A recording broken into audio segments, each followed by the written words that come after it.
এখনকার দিনে প্রাইভেট মাস্টারদের সোনায় সোহাগা। কারণ কি?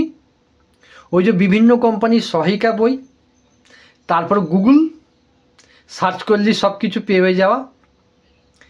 তা কেন রে বাবা, মাস্টারই যদি রাখবো তা সহায়িকা বই কেন কিনে দেব?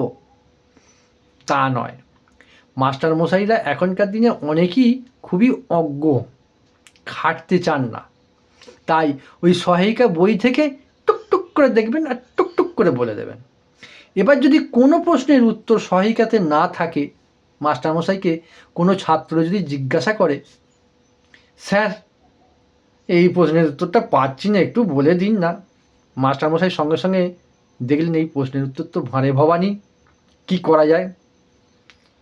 পড়াশোনা অত সহজ নয় বাবা, অনেক পরিশ্রম করতে হয়।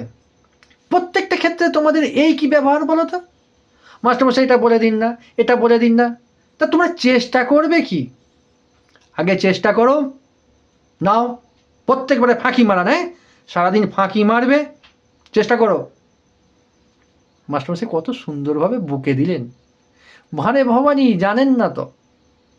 পরবর্তী ক্ষেত্রে ফোনটা নিয়ে বেরিয়ে পড়লেন, ফোনে সার্চ করলেন, করার পরই পেয়ে গেলেন উত্তরটা। কি হলো, হয়নি তো?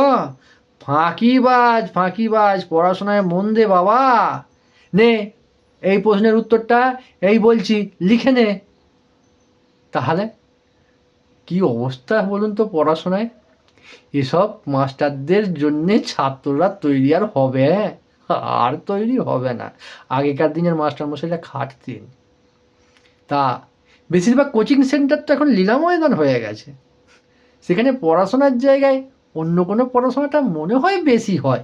জানি না ভুল বললাম কিনা, তবে হ্যাঁ, আপনারা কিন্তু আমাকে ক্ষমা করে দেবেন, আপনাদের হয়ে কিন্তু বলছি না, বিপক্ষেও বলছি না, যা দেখছি তাই বললাম।